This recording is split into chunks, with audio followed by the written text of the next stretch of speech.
Hey everyone, how are you? It is Wednesday. You are listening to 97.5 FM KDEE. I am Agent Key and we are selling Sacramento. Our show today, if you've been following me on social media, which I hope you do, I'm on Facebook at Selling Sacramento on the radio. You can find my personal page, Keisha Matthews Realtor. I'm on YouTube. I'm on Instagram, Agent Key. If you Google me, you'll be able to find me. Said all that to say, if you have been following my social media pages, you know that today's show is about reparations. It's time to have the conversation. Did you know? If you live in the United States of America, you too have benefited from the 250 years that enslaved people were forced to work without pay. Yes, even if your family did not own slaves, even if you are recent immigrants. Here's why. The American economy, it was built on free slave labor, and neither they nor their ancestors have ever been compensated for it. Even after emancipation, formerly enslaved people and their descendants, they faced unimaginable violence, discrimination, and iniquity that has been passed down from one generation to the next. For example, in real estate, the racist practice of redlining, it was once a legal policy which allowed lenders to reject mortgages for Black people. And one result of all of this is that today, white Americans have 7 times the wealth on average of Black Americans. Racism within the criminal justice system and the huge racial wealth gap, show that white Americans, for the most part, unwittingly continue to reap the benefits of slavery and its legacy. With that being said, you'll be surprised to learn why, without this group of people, reparations will never happen. Who is that group of people that I'm referring to? White people. Without white people, reparations will never happen. Why do I say that? In order to get reparations passed, whether it's on a federal level or a state level, it's got to go through the governmental executive heads, the legislature, the Senate, the House, all of these individuals, Congress. The majority of those individuals are who? Who do they look like? Do they look like you and me? If I'm talking to Blacks who are listening, no, they're white. And not only are they white, but they're white males. Not only are they white males, but these are descendants of the same white males who enslaved Black people in the first place. Time has passed and is passing and continues to pass, and the tone, the acceptance of this, it's leaving, and the sentiment that's building is that this was wrong. There are a lot of white people, whether they be male or female, who are on the side of reparations. There are a lot of white people, whether they be male or female, who want to know why they should get on the side of reparations. Guess whose responsibility it is to teach them? And it's not solely ours. Part of it is, it's everyone's responsibility to be willing to learn. It's their responsibility to seek out the opportunities to learn. And so the opportunities to learn need to be available to them. Yes? If we want them to know, if we want them to become allies, we need to make the information available to them. And might I add, in a very unthreatening, unaccusatory manner, because they didn't enslave the slaves. Their ancestors did. And we weren't the actual slaves. Our ancestors were. But there has been a trickle-down effect that has caused a huge imbalance of inequity. And it's time to correct it. It's time to talk about reparations.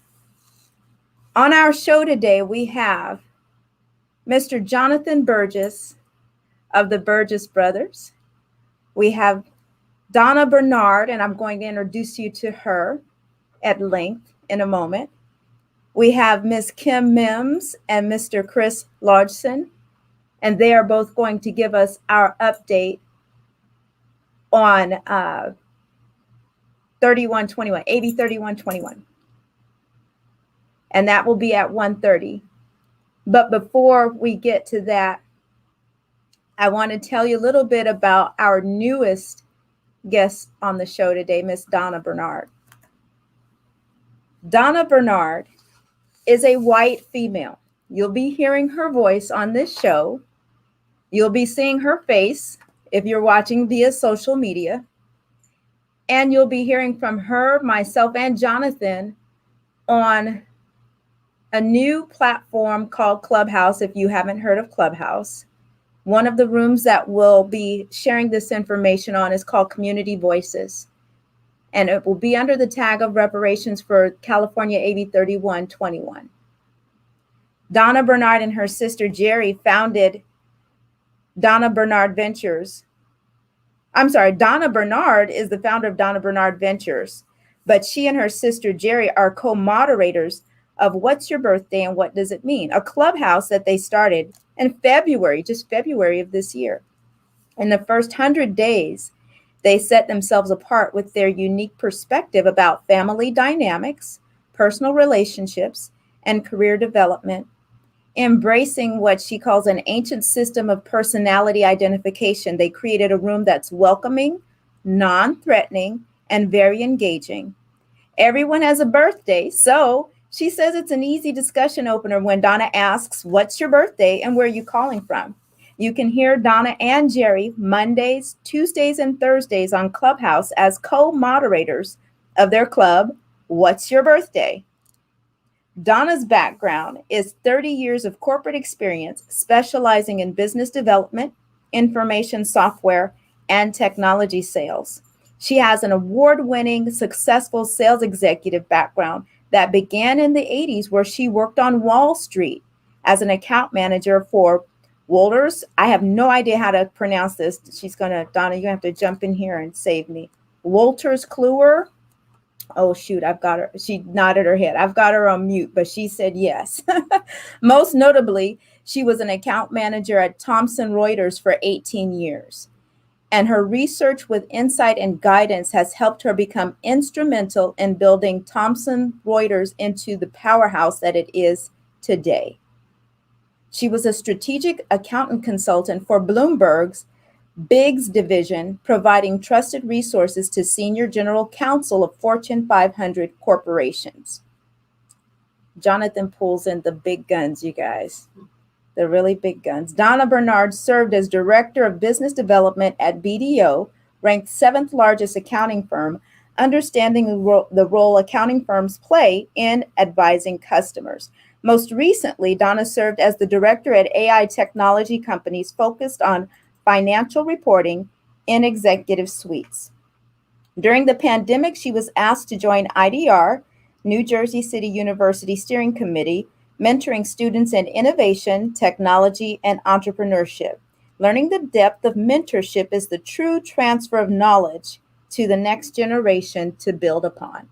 So I am honored to have Donna with us today, and Jonathan and Kim and Chris will be joining us.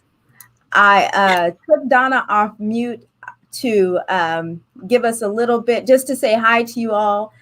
And after Donna says hi, we're going to take a break and we're going to come back, jump right into the discussion. Miss Bernard, the stage is yours.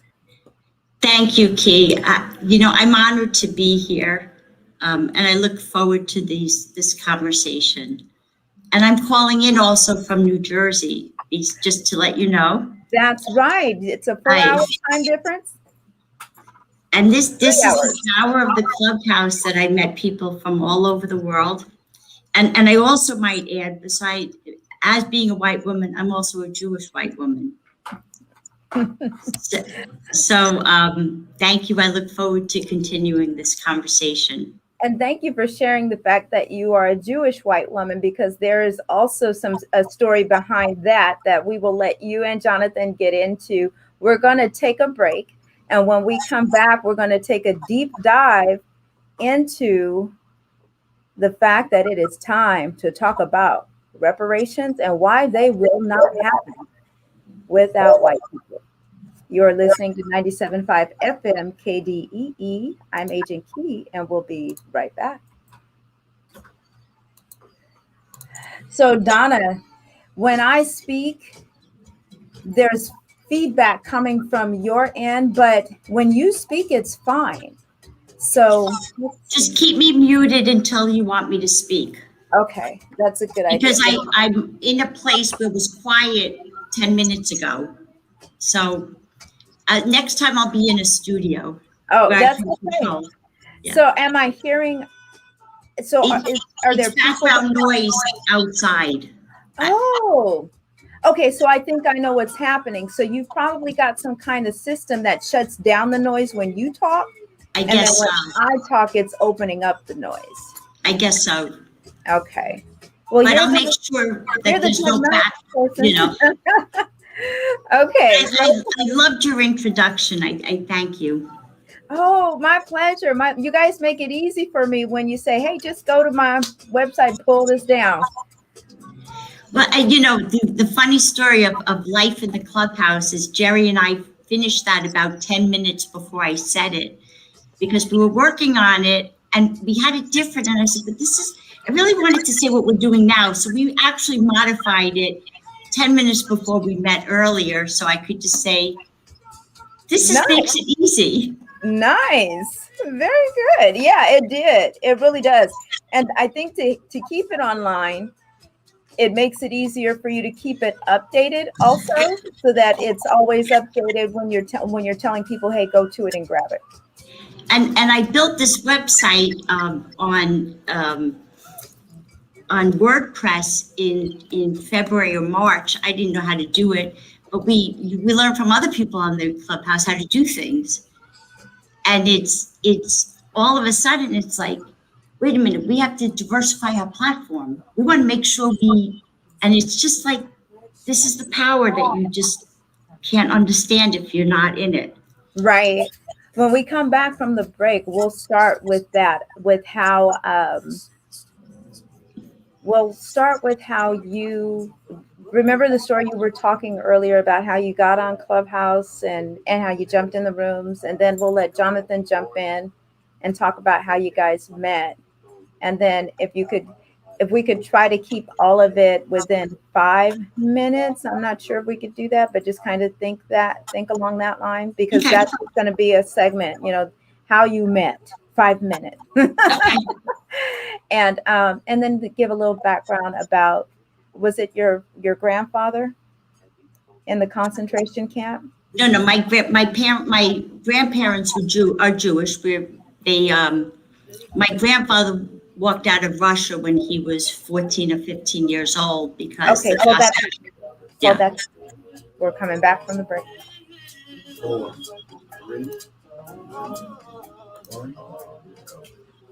We are back, ladies and gentlemen. You're listening to 97.5 FM KDEE. We are talking about reparations. It's time to talk about Reparations. And with us today, Jonathan Burgess, Donna Bernard, Kim Mims, and joining us a little later, Mr. Chris Lodgson. And I want to bring Donna back to the mic to talk about how she met Jonathan Burgess, how she started her own, she and her sister, how they start, well, actually, not how they started their show. Donna has a story about how she got into this conversation with Jonathan Burgess. And so, Donna, I want you to talk about your time on the Clubhouse platform and then how you ended up running into Jonathan.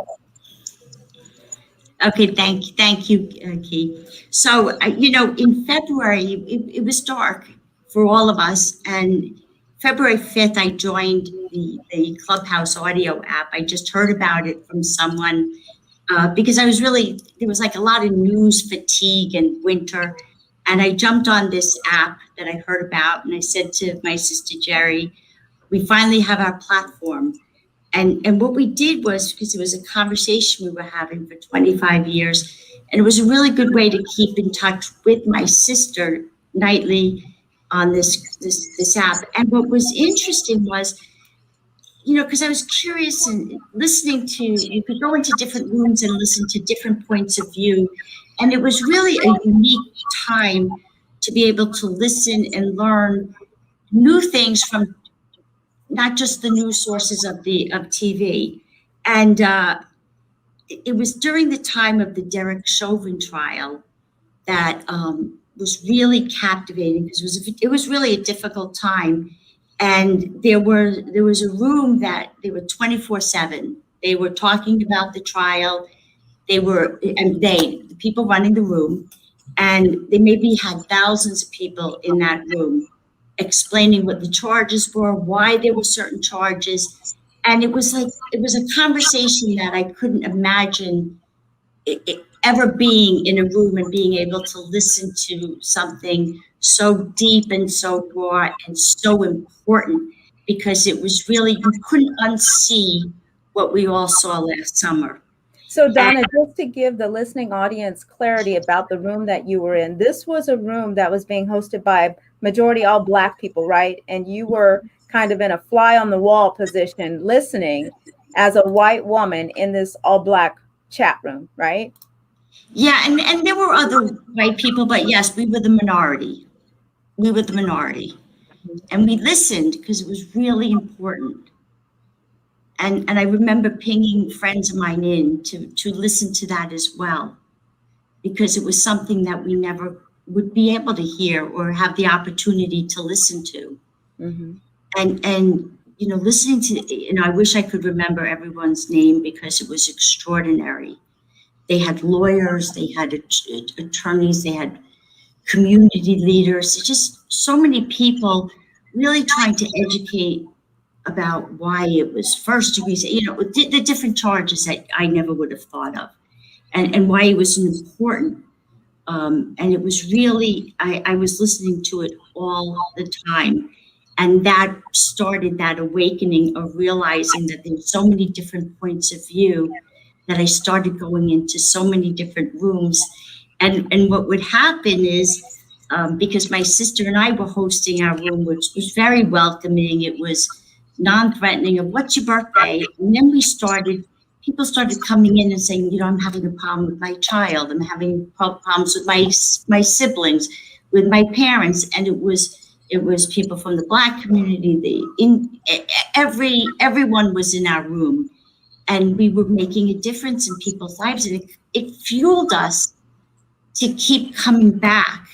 And we didn't really know what our goal was, but we were helping people understand from a different point of view the people in their lives.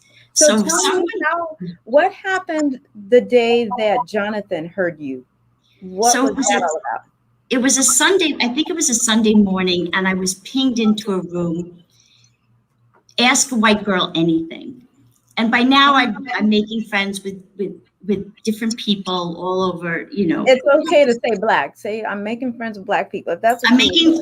I'm making friends with black people. I'm making friends with brown people. I'm making friends with people from all over the world. Right. And ask a white girl anything. And it was like 7 o'clock. It was early in the morning. I was having a cup of coffee. I said, oh, sure, I'll join. I thought I was going to be in there for 20 minutes. And first it got really intense. And it reminded me of like high school. It was really intense. And then I forget who the moderators were, but they kind of moved everyone down to the audience. And they said, please just stay. And there must have been 5 or 6 women, and we stayed. And 4 hours later, I realized I was still listening and talking to people, because they said that, you know, with the Clubhouse, people can DM them questions. So they were like, we have like 1,000 people in the queue asking questions. Wow. So how do you leave? How do you say, oh, well, I have to go? And I think honestly, I don't even remember what I said. All I know that it was genuine. Well, can everybody hear me? Yes.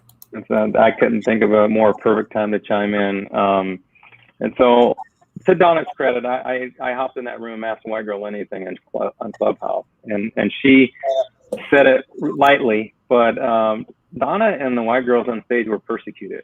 They were actually, and I get it, I understand it. You know, there was a lot of rage. I mean, there were some professional people that took control of the room, that pushed everybody back down in the audience and said, look, we're going to be respectful. And so when I heard the persecution and the crucifixion that occurred and they stayed, that said, wow. I mean, I'm like, because most people normally, if you bark at me or yell at me, I shut down. And why do I have to subject myself to this? Right. And so I said, these are people that really want to help. And so that made me reach out to Donna, just hearing what she took in that app, right, on that stage, not knowing anybody, and taking all that in. And one of the things that she told me that resonated with me, and I hope that those that are listening on the show, and she said, Jonathan, not all white people are cut from the same cloth. And that is true, you know, and the same can be said for black people or Asian people or, you know, any race. And so that's why she's here today. And I come to learn even more about, you know, her connection to being Jewish and what happened to her father in Germany or Russia. And so, to your credit, I'm happy to, you know, chime in and be a part of this conversation because it's needed to have. And I agree with you. You know, reparations will not happen without, you know, black people, white people, Asian people, you know, Hispanic people. All those people are in legislation and they're throughout Congress. And when you look at it, you know, African Americans, black people are still the minority in those representative spots. And so to have somebody that's willing to endure that and still stay, I'm like, it's worthy to have her on the stage and talk with you. And so thank you. And I look forward to the questions and diving into this conversation. So thank you for, that's a really good segue to this next point that I want to make, which I just found out, was not aware of. Ben & Jerry's ice cream, their CEO is actually promoting reparations. Ben & Jerry's is in support on the national level, HR 40. And that's the task force that's been put together to discuss reparations on a national level. And so they have a statement on their website, and I'd like to read it. 400 years ago, the first enslaved Africans were brought to North America in Jamestown, Virginia. Before I go on, I want to say that this statement, and I'm not going to read it all. I recommend you Google Ben & Jerry's reparations. Just Google those 3 words. And when you get to the site, you will get to this statement where I'm just going to read part of it, but they are educating, because not only do white people need to know the history, Black people, we don't know our own history. We know some of it, but we don't know enough to get in there and have a calm and civil discussion with others who really, truly want to know. We have to get out of the accusatory tone. You got to come with a different kind of dog to the fight. You can't bring Cujo. we got to get Lassie. Lassie is a little more tame and people are going to be more receptive if you are genuinely and authentically and in a caring manner educating them. And so I really appreciate Ben and Jerry's information on their website, that they've gone to the length to put in what is on this website. So let me finish. As all of us know and observe this anniversary, as we acknowledge and observe this anniversary, we as a company, Ben and Jerry's, is saying that they believe it's important to take a decisive stand in support of reparations. And they say that's why we back HR 40. It opens a new window, a bill before Congress that would create a commission to study the effects of slavery and discrimination from 1619 to the present and recommend appropriate remedies. They recognize that acknowledging structural racism that's deeply woven into the fabric of our society is difficult. It can be uncomfortable or even shaming, but it gives us the chance to be honest about our history and hopeful for our future. And it goes on. And so after I read that, I thought, wait a minute, Ben and Jerry's, they do got some good old ice cream and those funky names, it's just kind of very trendy and they seem up on it. Who's the owner? Is this really a black guy, back here? I go and I search for the CEO. His name is Matthew McCarthy. And he is a white man. Actually, I wanted to say white boy because he looks very young, but he is one of those individuals who's just woke. And when you look at him, if you saw him walking down the street, because you know how we all do, we look at people, we make an assumption just based on their look. He looks like a typical white guy, not leaning left, right. You couldn't figure him out from Thursday, But he says that he's not afraid of alienating customers when the company takes a stand on social issues. Those are his words. That describes the type of character of the allies we will need. If you are white and listening to this broadcast or you see it, you're going to have to pull out a courage that's got to come from somewhere else, a courage from on high, because you are going to have naysayers from both sides in your face if you decide to take a stand on something like this. Matthew McCarthy, I consider him, Ben and Jerry's, first of all, is huge. It's very easy to smack a blow to a corporation when you come out and take a stand on something. You can be out of business the next day, the way social media rolls, right? And you guys feel free to jump in here and chime in and comment about how you feel about Matthew taking this stand. Jonathan, Kim, Donna, don't forget you're on mute. There you go, Jonathan. Listen, I think it's remarkable, and actually the courage, and that's what's needed for corporate entities to move away barriers and say, hey, I want to stand for what's right is right, and this is a social issue I believe in. So I mean, and I'd like to know, I'll read the article to understand why he says, but usually when people come out and take a strong point like that, especially corporations, they're backing it up with facts so they know why, which is, I hope we get in a little bit of that today. So. Yeah, it actually says that he used to be an outlier, but in the past year, leaders at some of the world's biggest corporations have taken a stand on issues including immigration, voting rights, climate change, under pressure, and they're doing this under pressure from employees, customers, and shareholders. So he's not alone. He's not necessarily a unicorn, but we definitely need more corporate leaders like him. He says everything is political to somebody or to some group of people for some reason. And so they asked him, what's different? The question they asked him was, you've long believed that business can be a force for social change. What is different about the next generation of business? So his response was, I've got about 30 years of business experience, so I don't kid myself. Whereas I feel fortunate that I've had opportunities to come to the realization of things, such as that business can be a force for good and that business needs to be a part of making the world a better place, not just a less bad place. More junior leaders who will replace me will already arrive with that belief in mind. So this is the type of character, that he possesses. I'm seeing just this whole new generation of young people kind of forming this melting pot of a united culture, if that makes sense. And so they can't stand or bear to see one of their peers, no matter what color they are, gender, creed, whatever, something being done to them. It does not compute to them. Donna? I was going to say really quickly, Key, that you are right about, this conviction that he's taking, because Ben and Jerry's been riding hard on social justice issues for the last year, since George Floyd, just on everything.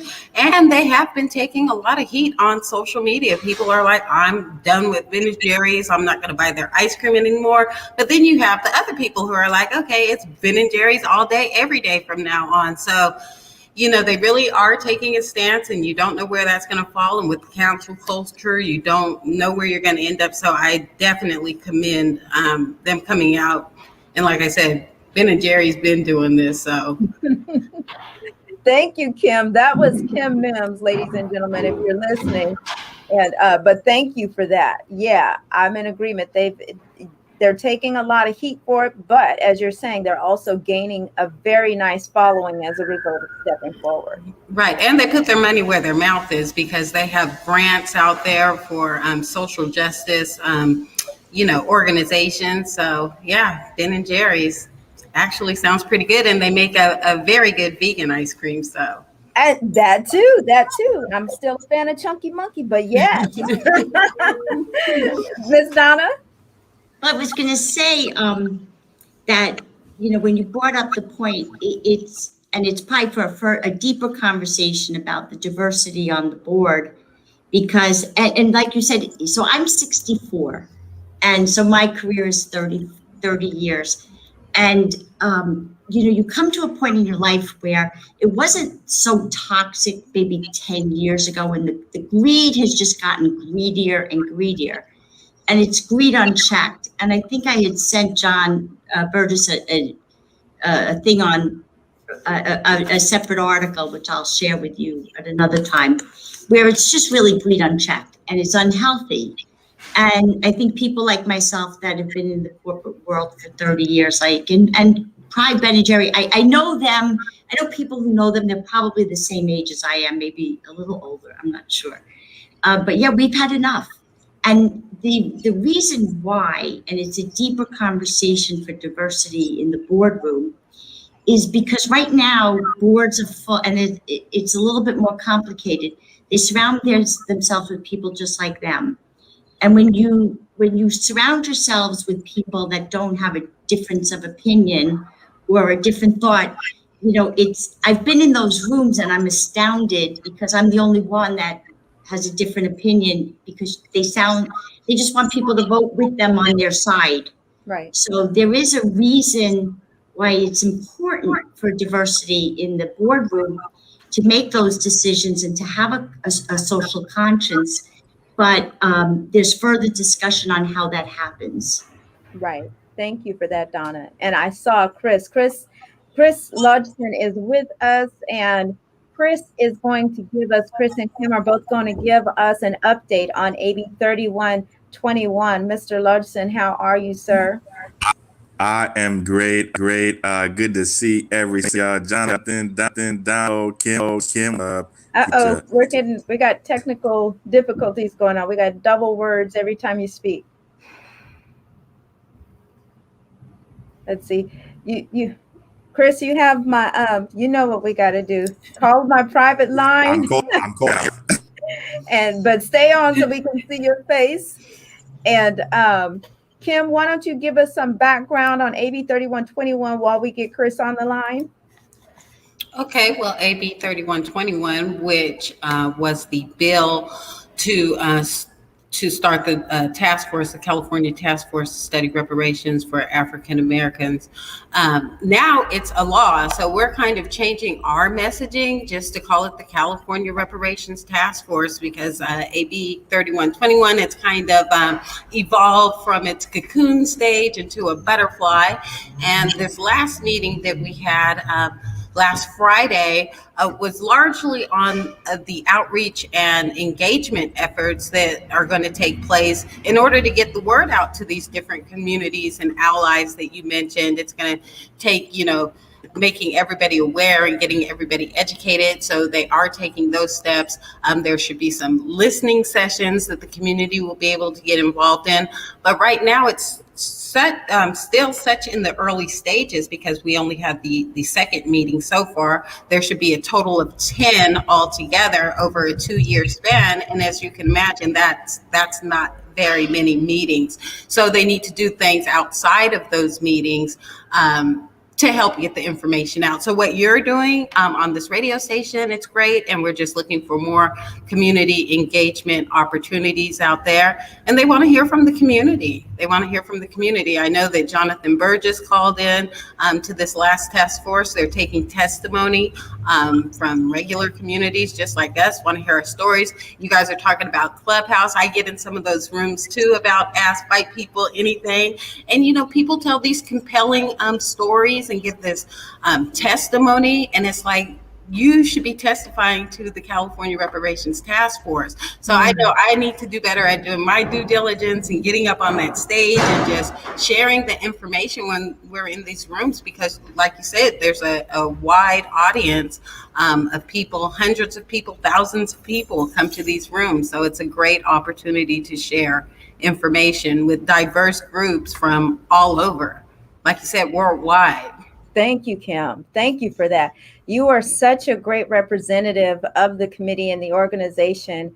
I definitely appreciate you and just knowing your backstory. You are a powerhouse woman. You're a quiet powerhouse. People don't know. Don't mess with Kim. Don't mess Quietly make noise. Yes. Make noise. So, Chris, are you with us now? Mic check 1 2 1 2. Can you hear me? Absolutely, sir. Absolutely. So you disappeared on screen, but we can still hear you. So give us our AB 3121 update. Yeah, so Kim actually did a fantastic job of talking about what happened at the last meeting of the California Reparations Task Force, which was on Friday, July 9th. And Kim was absolutely right. Most of the conversation, in fact, 90% of the conversation probably was about how this task force and how this group of academics and community folks and people who care about reparations, how will they engage you, the listening audience? How will they talk to you? How will they involve you? How will you be participating in this process? And a lot of great ideas were discussed. There were a lot of great things that people talked about that they want to do. For example, the listening sessions. I think Kim just brought that up.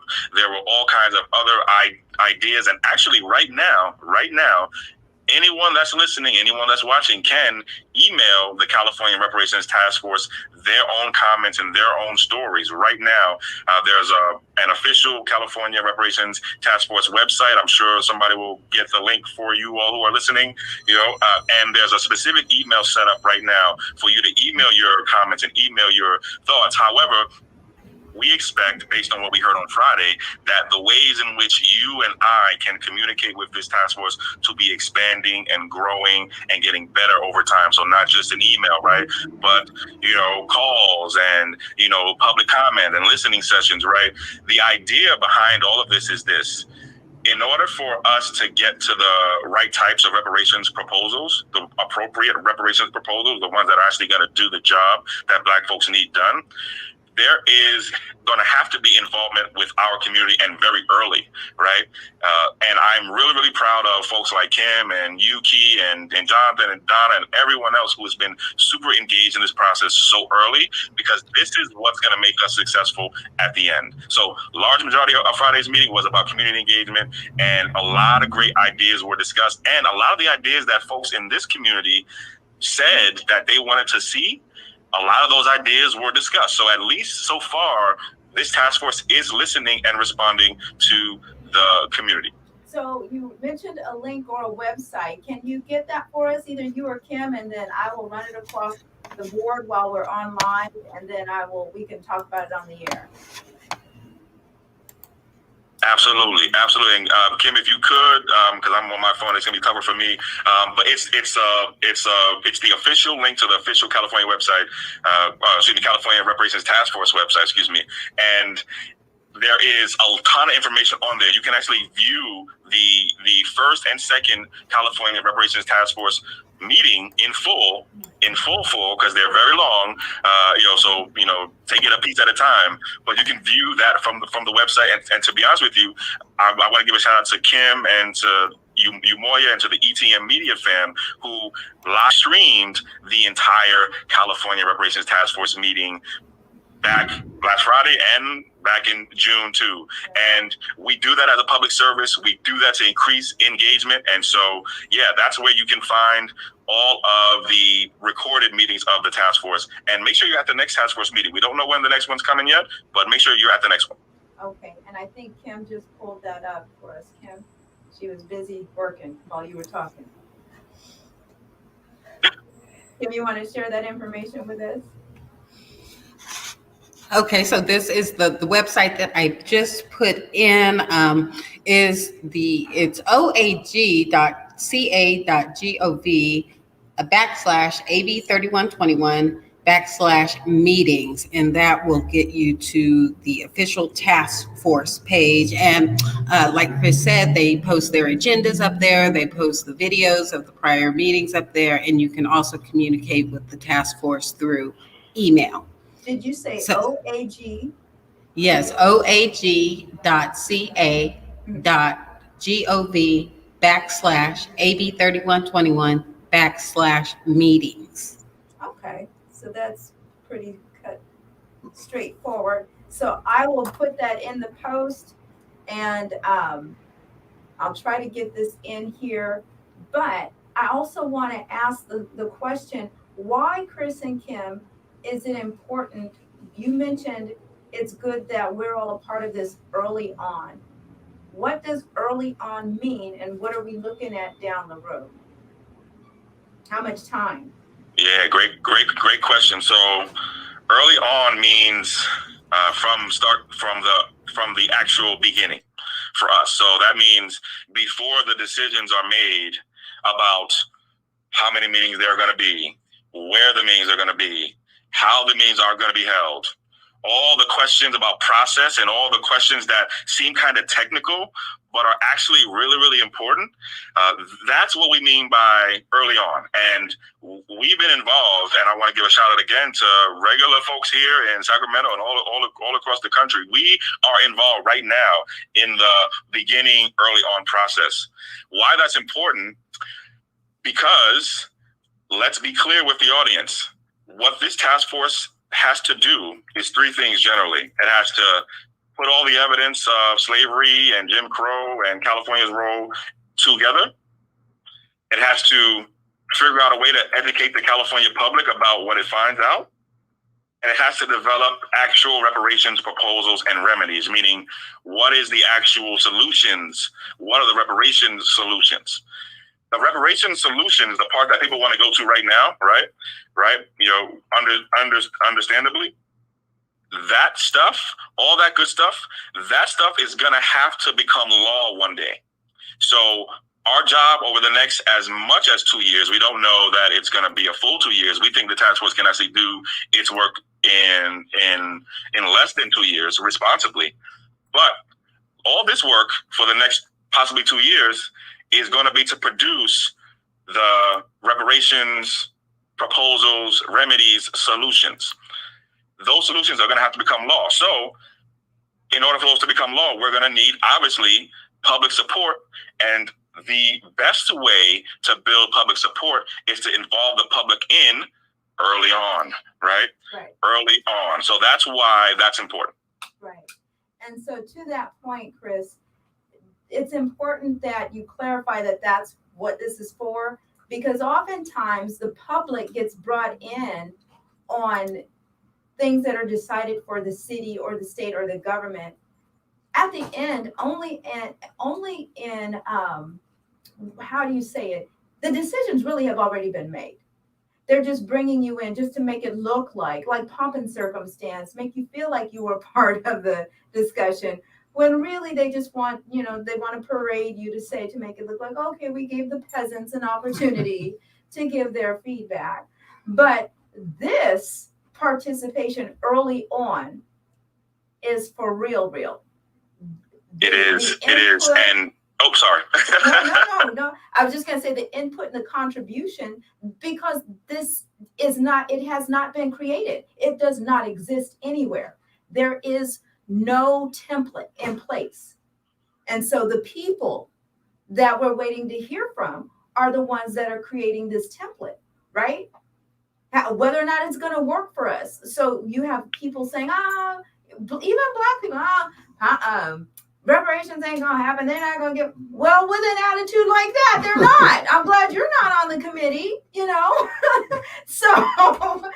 So we need people that are willing to look at the fact that this is the time to get in on what it's going to look like when the check hits your bank, when your taxes are waived, when you get to go to college for free, when they're handing out the land.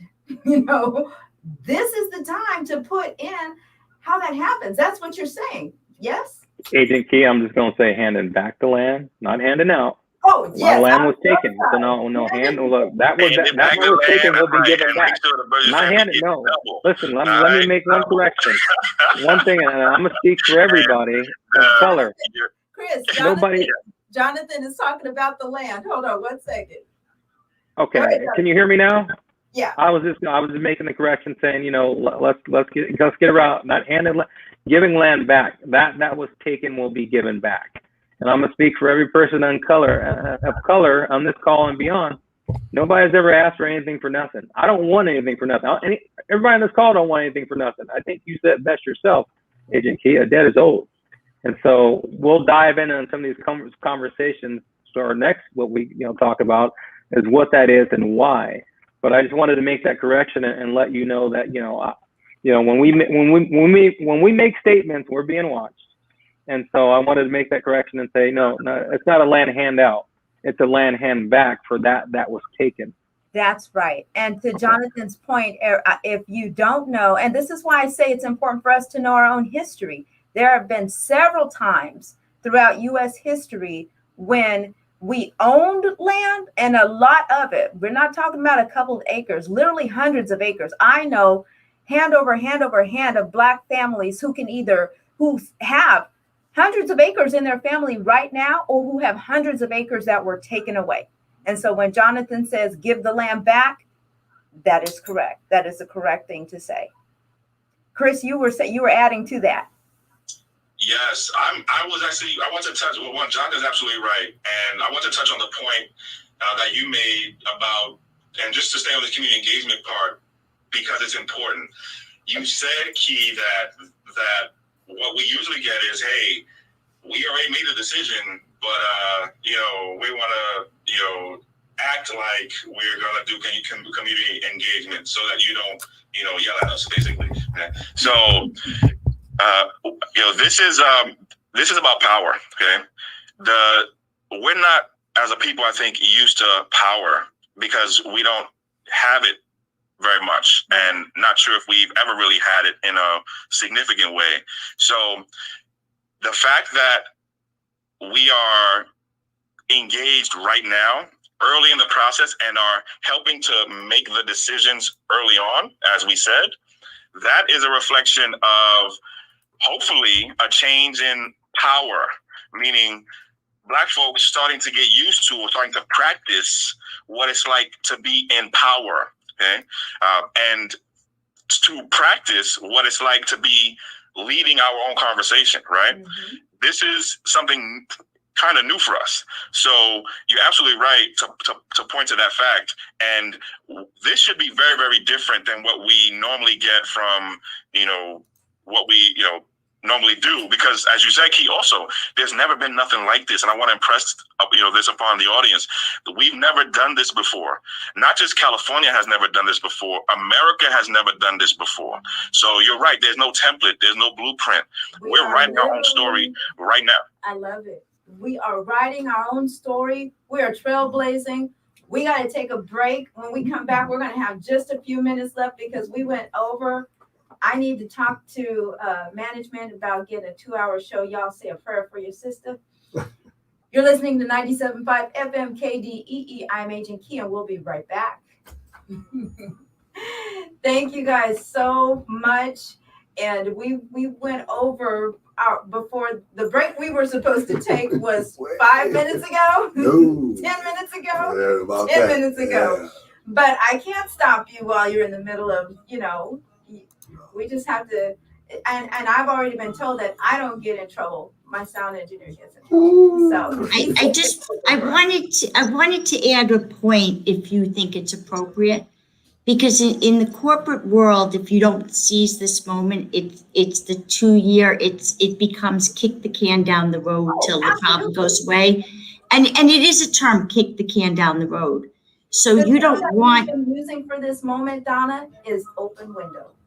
There's an open window because I told Jonathan the other day, it's not 2 years. We got to pull that up because 2 years is something completely different is going to look like. Mm-hmm. So corporate, they love to do 2 years because they figured so many other things will happen. Just put it away. Right. And you can't kick it down the road. That's the corporate playbook 101. Yeah, you're absolutely right. So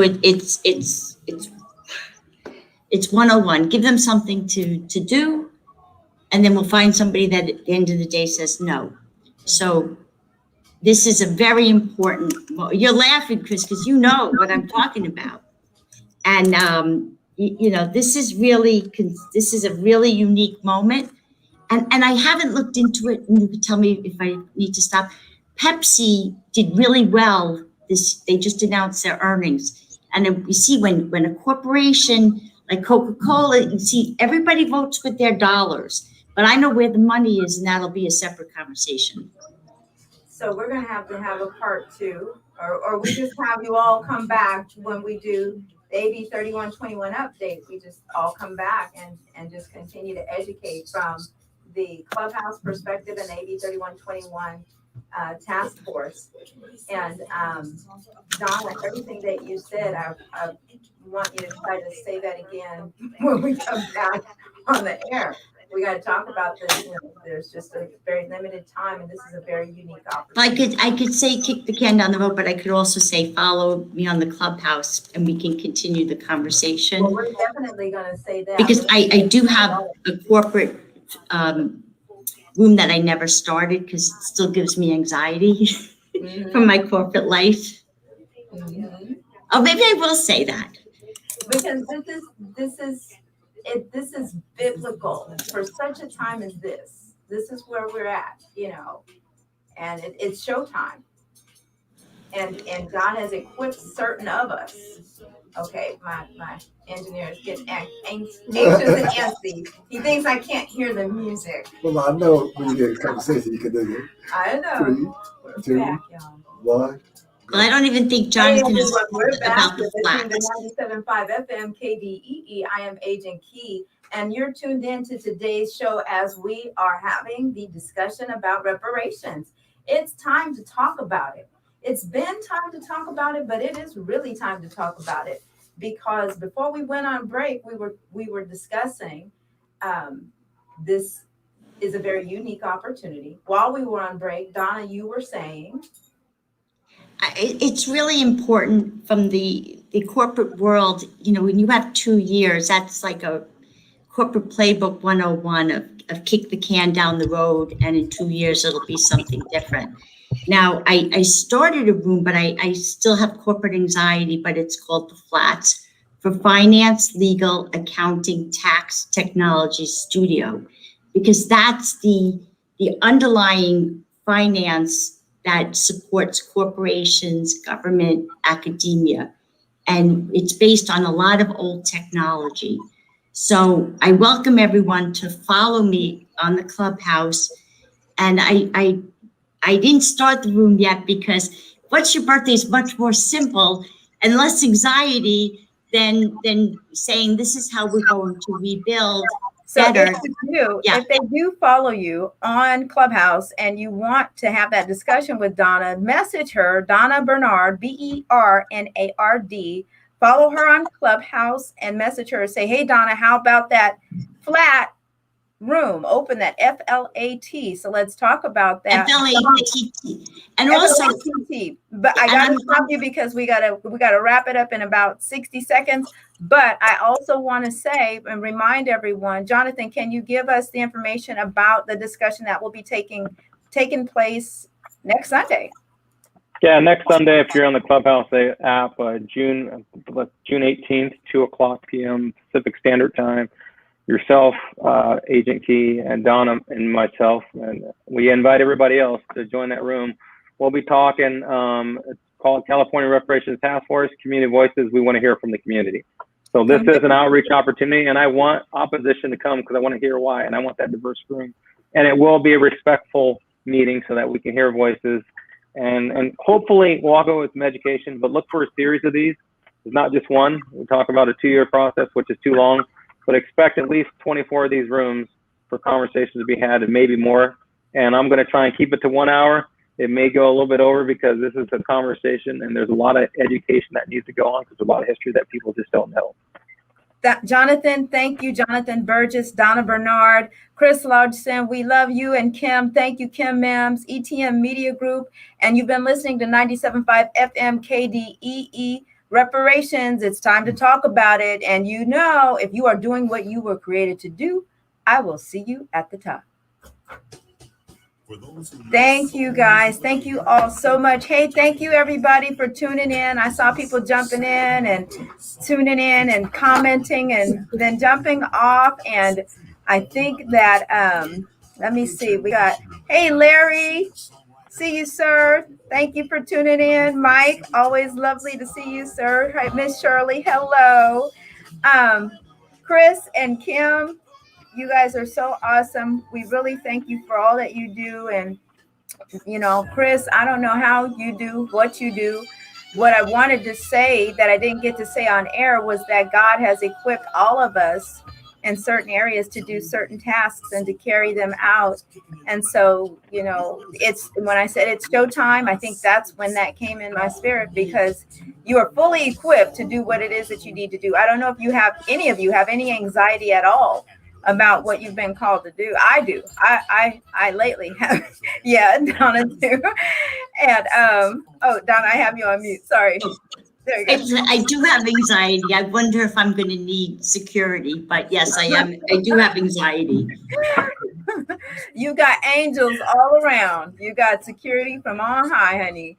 And I think that is the boldness also that a lot of the executives, white male executives, female individuals everybody, we just need to step into this spirit of courage and do what's right, which is to bring about the change that needs to happen in order for us to really create a United States of America.